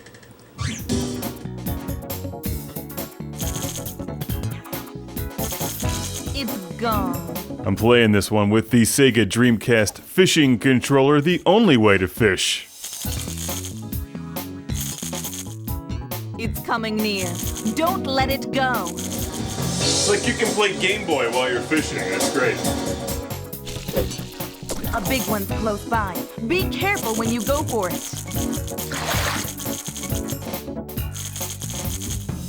Fish! Yes, it's a fishing game. For those of you who like to fish but live in a desert or on the moon or anywhere where fish don't be. Yeah, here they are. They're on your Dreamcast in Sega Bass Fishing 2. Is it good? Well, don't let it go. The voice dialogue is phenomenal, and so is this guy. I'm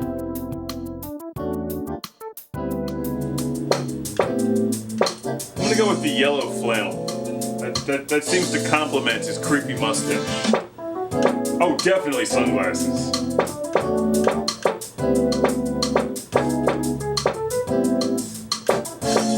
Does he look more disturbing with or without the hat? I'm gonna go with the hat. Sega Bass Fishing 2 is very similar to the first game. It gives you some more stuff. I think there's more lakes. You can drive your little boat around. There's a tournament mode, free fishing. It's, well, it's painfully boring, to be perfectly honest. But admittedly, this one is not for me. The actual part where you catch the fish and reel it in is kind of fun. I'm not really into the whole part where you're trying to, like, outsmart the fish. Like, reasoning with fish is not fun. What this game really needs is either dynamite, chainsaws, or flamethrowers, or any combination of those. How do you shoot these things?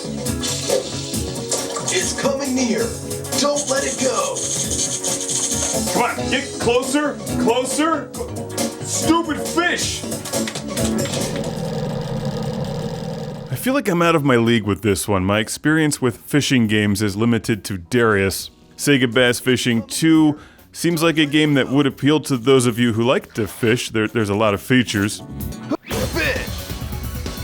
But if you're looking for that like extreme arcade-style fishing experience, may I direct you to Sega Marine Fishing, which is a way more fun game. I'm actually reviewing that simultaneously with this one. It also plays with the Sega Dreamcast fishing controller. And you can play this without the fishing controller, but I don't know why you would. That's a small one. It's like $10 on eBay. Totally enhances the experience. Yeah! Woo! This is why you should electrocute them the moment they bite.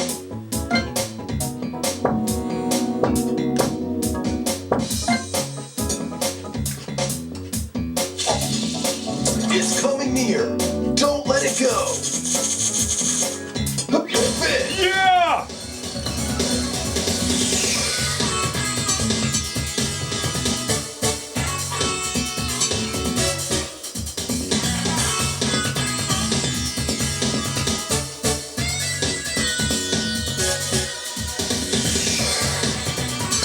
Stay calm and catch it carefully.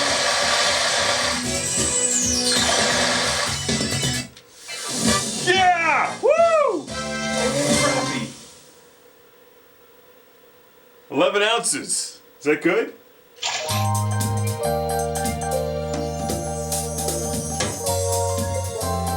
Why are you throwing the fish back?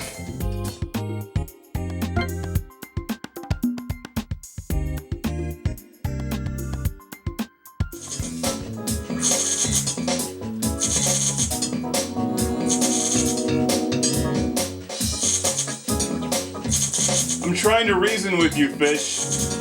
It's like a floating Big Mac. It's delicious. Eat it. Come on. Only good things can happen when you eat a floating Big Mac. It's gone. Don't let it go.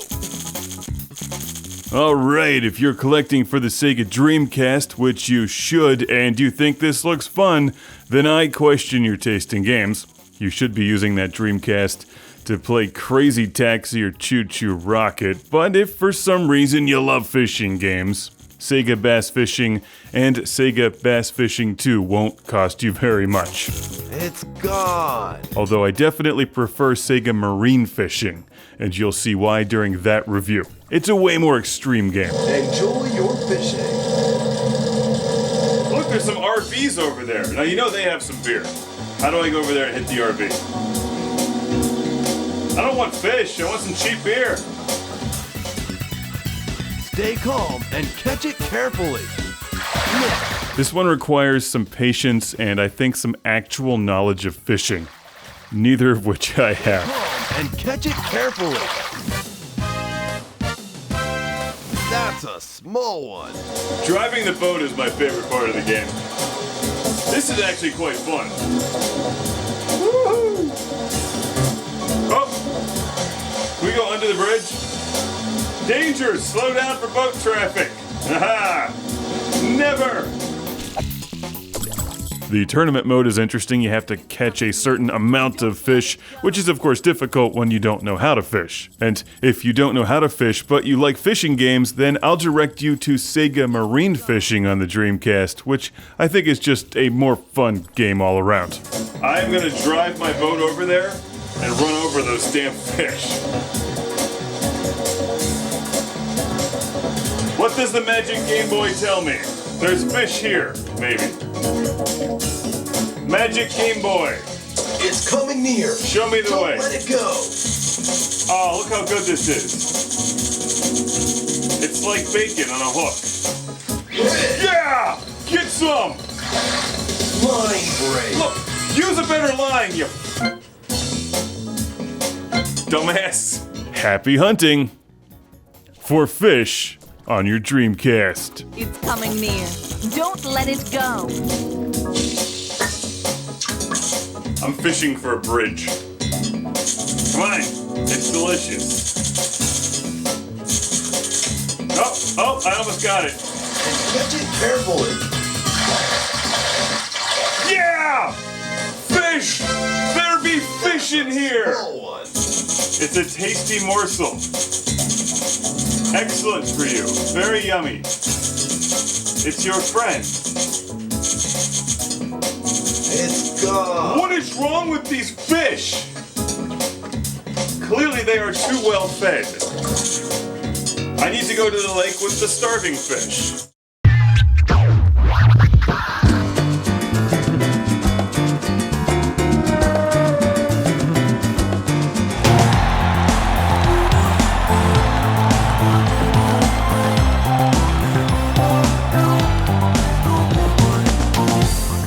If you're a fan of the Sega Dreamcast and spaceship shooters and you're trying to save some money, stop watching this review right now. Because this game sells itself. Welcome to Fast Striker with a 2010 copyright confusing anybody who may have thought the Dreamcast was defunct a decade earlier.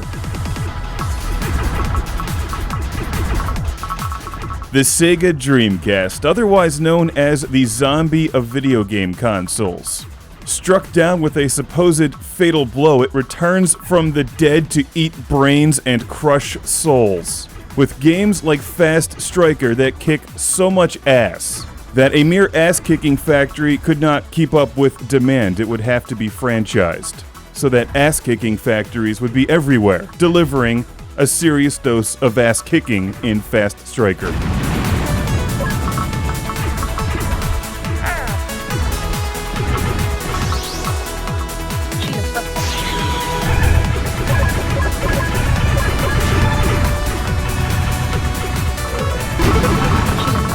Not only is it great to see well-made indie releases still coming out for the Dreamcast, but this game gives Gigawing a run for its money.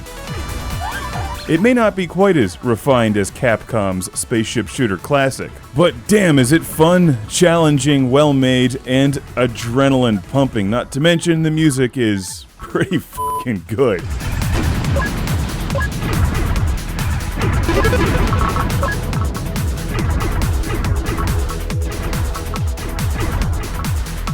That's right, you can shoot behind you. There's a couple different modes of gameplay, and I'll get to the other ones in part 2 of this review. We're watching the original mode, which is what I've spent most of my time playing. And rarely do I ever get a high score when I'm recording for gameplay, so I was really psyched when I did for this one. which for many of you, real spaceship shooter veterans, is not going to be all that great. But one of the cool things about Fast Striker is that it'll give you a code at the end of your game so that you can go to the developer's website and see how you rank globally. How nice is that? Warning, enemy approach.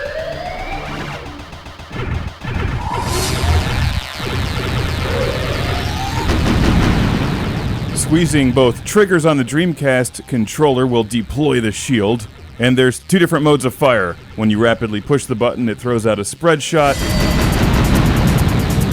and when you hold it down, you get a more powerful shot with missiles. Perfect for bringing down end bosses. Fans of bullet hell shooters will certainly dig this one because there's a lot of bullet hell to dodge. Unless you're a giant shield-abusing sissy like me.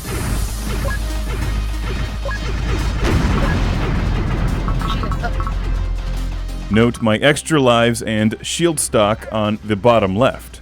Not only do I have many shields saved up to use, but in the event that I get shot, it gives me a cushion, but then I'll lose all of my shields and need to collect more. A nice safety feature that you'll want to rely on in Fast Striker.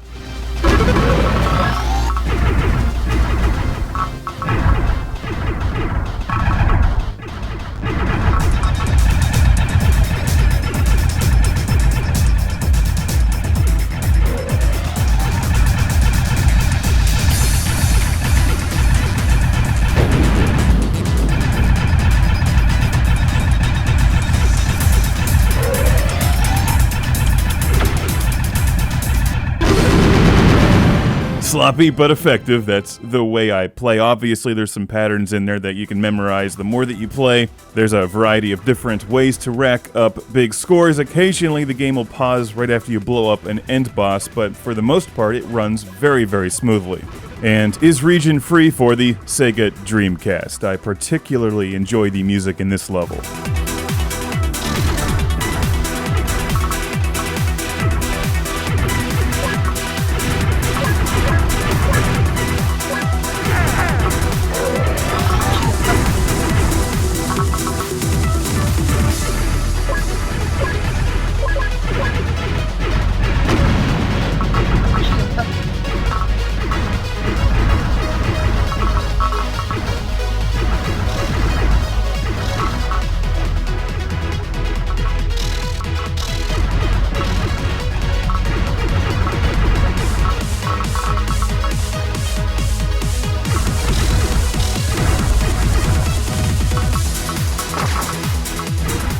Taken out by a neon pipe thing. Damn. Note that when you're hammering away at the button with the weaker shot, the extra point things will float towards you. When you're holding it down for the more powerful shot, they do not. A variety of ways to score points and attempt to stay alive.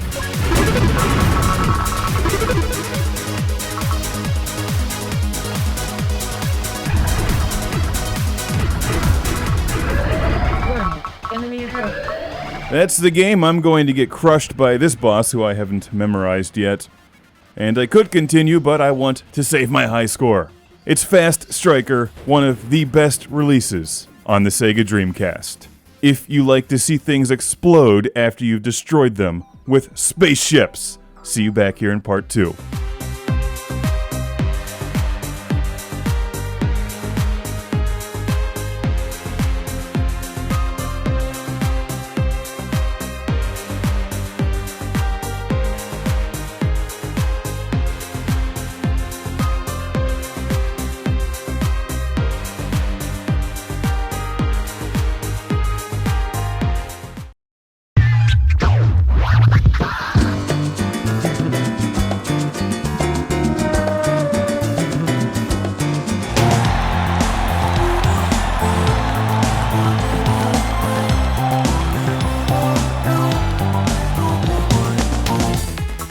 It's part 2 of the Fast Striker review for Sega Dreamcast. One of the cool features in this game is the variety of gameplay modes. Most spaceship shooters have different difficulty settings, of course.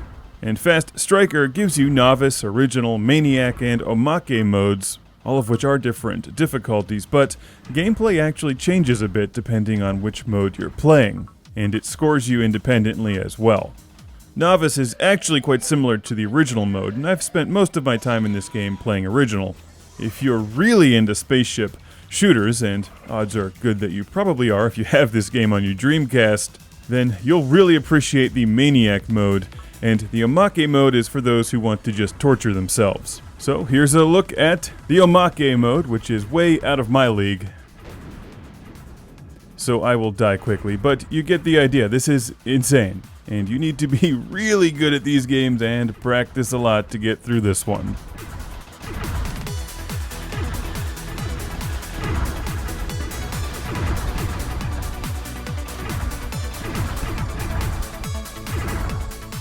The Maniac mode is far more playable for an average player than this. And so is original, of course, but I'll show you some Maniac footage in a bit. Notice that everything shoots at you in Omake mode. Everything.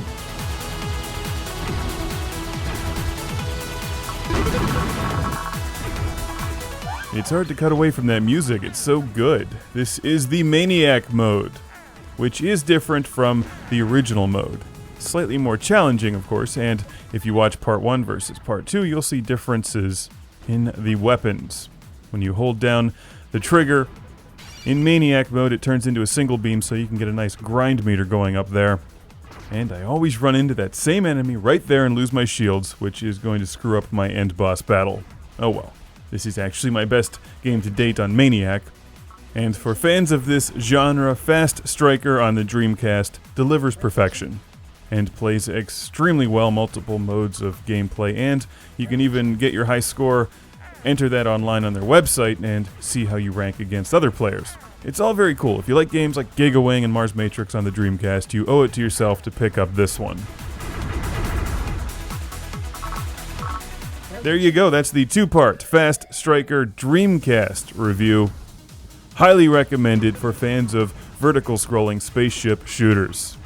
I'll be showing some more gameplay recorded for this review during a CGR Macro level review of Fast Striker. So I'll see you next time on Classic Game Room, or Classic Toy Room, or CGR Macro. I'm actually standing right behind you. No, I'm just kidding. I have possessed your 8-track player though. It's currently running down the street.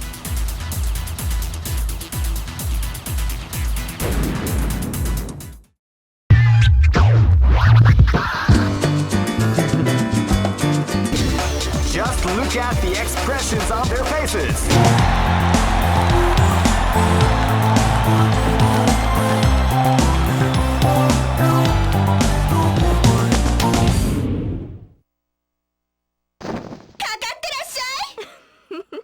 Just look at the expressions on their faces. It's one of silent resentment, because these two legitimately dislike each other. This is the Japanese version on the Dreamcast, the one that comes with hidden subtitles while you're fighting. Let's turn those on.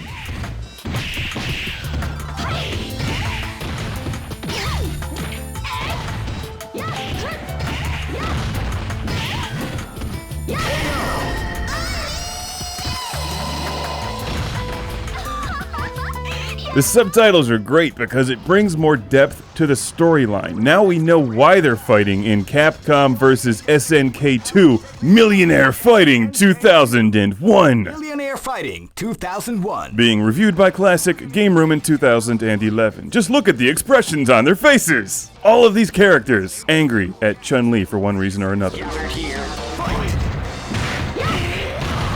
This 2001 release is one of the best, absolute must-have Sega Dreamcast games for your collection.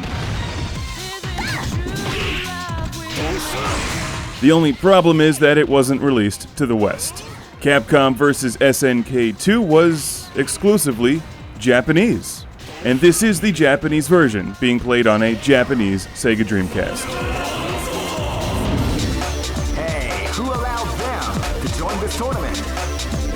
But wait! Before you punch out your computer screen or viewing device, this was released for the PlayStation 2, Nintendo GameCube, and Xbox in the West. Just not the Dreamcast. That's discrimination. That's consolist. Very disappointing. So if you think this game looks awesome on screen, it's even better when you play it. Just look at the expressions on their faces.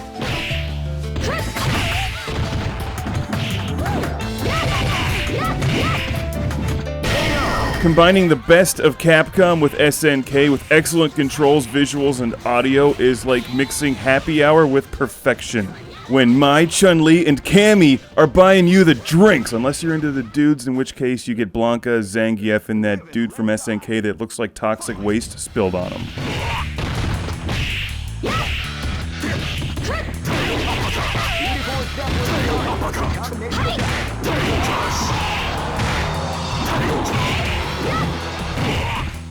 When you look at the list of Sega Dreamcast games, a big chunk of them were Japanese exclusives. Now, fortunately, in this case, it got a release on some other major game consoles like the PS2, and it's readily available today for an affordable price. It's just such an awesome, well-balanced game.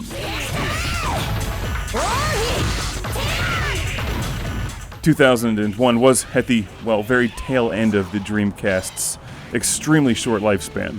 So perhaps that's the reason it did not make a Western appearance. Note that because it's the Japanese version, Vega is Balrog. The names are flip-flopped in a few cases.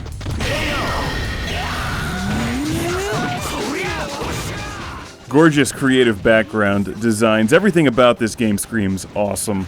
Especially the cowboy drinking a beer while people are fighting in front of him.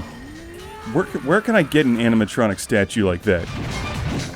The gameplay feels like the Street Fighter series meets the King of Fighters series. You put together a team and slaughter the opposing team in order, pretty much like the King of Fighters. The fighters come from a variety of different games, not just Street Fighters or the King of Fighters. You'll have some contestants from the Samurai Showdown series, one of my favorites from SNK, as well as the Art of Fighting and other games from Capcom. It feels a lot like Marvel vs. Capcom and Marvel vs. Capcom 2, two other amazing games on the Dreamcast. They managed to put it all together and come up with a great victory. It's very flashy, but it can also be as tactical and competitive as you want it to be. I find this to be an excellent game for beginners, as well as those who are really experienced with either Capcom or SNK fighters.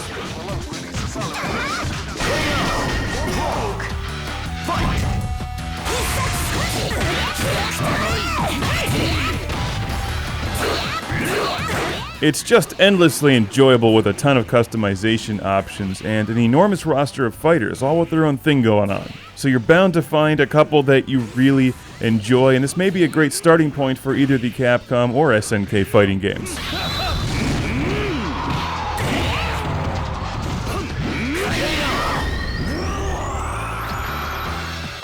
So a giant thank you to Frank in California, who donated this one, along with a massive stack of fighting games that I've been really into lately, along with the SNK re-releases on PlayStation 3. Fighting games aplenty.